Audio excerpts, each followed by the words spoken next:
Welcome to The Bold New Normal, the podcast where bold ideas meet transformative action. I'm your host, Lucy Quist, and I'm here to challenge mindsets, ignite conversations, and inspire you to create the future you deserve. A future where equity, opportunity, and prosperity are not just dreams but realities. So let's dive in and build the bold new normal together. Countries are built on stories. Can I say that one more time?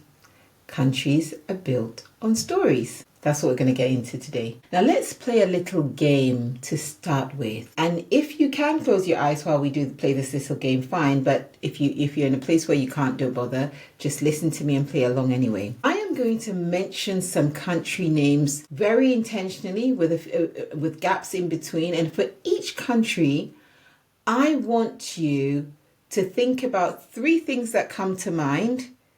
Anything at all.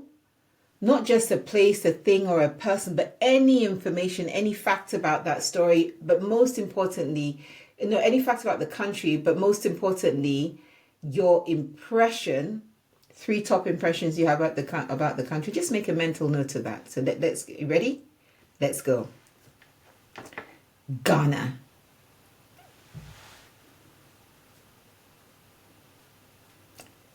USA.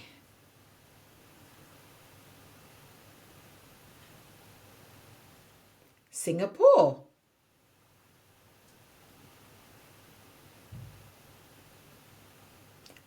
Bangladesh.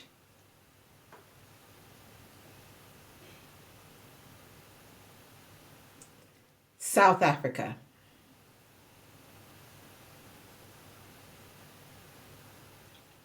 Now, I'm sure like most people, you have a bit of a range in what you thought about those different countries. And you don't have to play them back to me, but keep that note in mind as we go through today's podcast.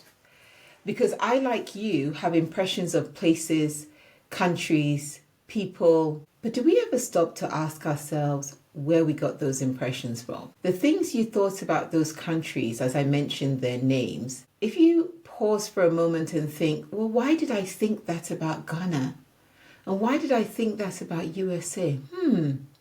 My ideas on Bangladesh, those were interesting. And Singapore, where did I get that notion from? Ooh, South Africa. Didn't even occur to me that I think about it in that way.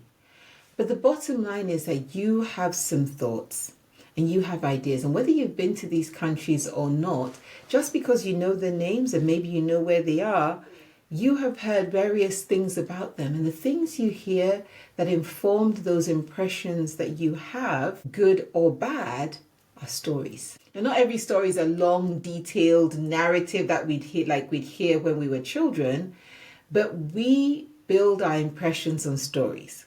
So let's go right to the top. Let's start with you. What stories were you told growing up? Stories about what kind of hopes and dreams maybe someone older had for your life? Or maybe as you got older, stories about things you did as a child? Or stories about your family? What were you told? What has formed your impression of yourself? Because even with ourselves, our impressions are based on stories that we have been told, and we build on those stories. And so there is a responsibility to decide whether you want the stories you've been told about you that have formed your impression of yourself to stick or not to stick. So when I was growing up, I heard lots of stories about how my mother's grandfather was awesome, and how he looked after his whole family. I heard stories about the fortitude of my grandmother. But very importantly, my parents told me stories about me. And their stories tended to start from how excited and happy they were about having me or to have me. But more importantly, they told me stories of what they thought I was capable of. They told me stories of potential. They told me stories of things I had done, which maybe I didn't remember, but reinforced those messages. And don't get me wrong, not every story was a perfect story or a great story. But what they did do consistently is try to tell me a lot of good and great stories about myself, even though they were balanced and told me, obviously, every parent needs to correct. Now, I want you to also think about what are the stories that have informed your life and who you are growing up. And that's the starting point. But then there's stories that we tell about our family or tell within our family settings. You know, the family about that uncle, the story about that uncle who a little bit dodgy, or that other aunt who's amazing and, you know, she's the best chef in town and everybody wants to go to her house.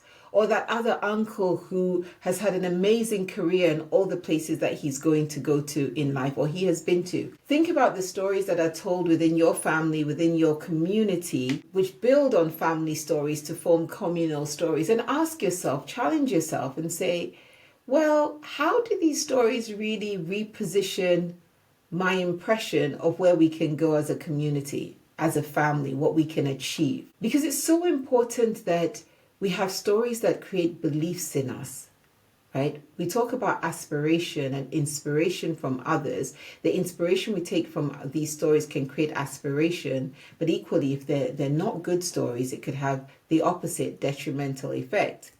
So what are the stories that are told within your community? And I can give you an example. In a country like Ghana, we go as far as to tell stories about different tribes and different regions and things they are known for.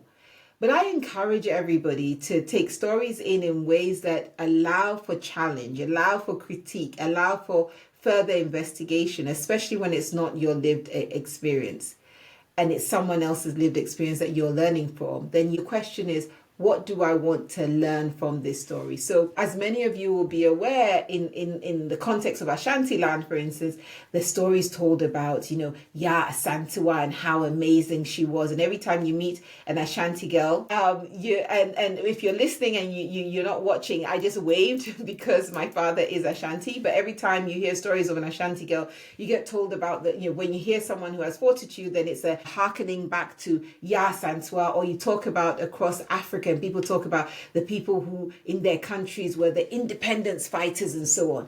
But these are stories that are there to tell us what our communities are capable of achieving. So think again about those stories, the impressions you have of those countries. What has informed your impression of those countries? What has informed the things you listed as characteristic of those countries? Do you think that everything you heard was the right thing? And is the impression, especially if you think in the context now of your country? I might have mentioned your country, I might not have mentioned your country.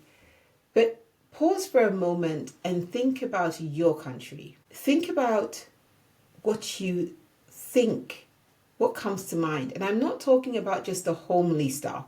I'm not talking about the stuff that's about your favorite dish and your favorite place to visit. I'm talking more on a macro scale. If I inserted your country in that list that I highlighted to start with, what's going to be your impression? What do you think of your country? The fundamental ethos of the Bold New Normal is the idea that we have what it takes to create a prosperous Africa. But to create a prosperous Africa, we have to create it country by country by country. It's each country at a time, executing in a way or doing things in a way that create prosperity. But the starting point is the stories, because it's the stories that we tell ourselves that create in us the belief that creating prosperity is possible. And that belief is what then motivates us to take action. Because nothing happens if we do nothing, right? But you're not going to do anything if you don't think it will deliver a result. And you're not going to think it will deliver a result if you don't have the belief that it's possible, and if you don't have the stories to create the belief that it's possible. If you don't tell yourself the right stories, you can't empower yourself. And you certainly cannot empower others to take action to create their bold new normal, to create your bold new normal. Countries are built on stories. And I ask you, what stories are you telling yourself, telling the people around you, and telling people who are removed from you? Think about that. Speak to you soon. Thank you for tuning in to The Bold New Normal. I hope this episode has inspired you to think boldly and take action towards creating the future you envision. If you found value in today's conversation, don't forget to subscribe, leave a review, and share this episode with someone who needs a dose of boldness today. Until next time, take action to create your bold new normal.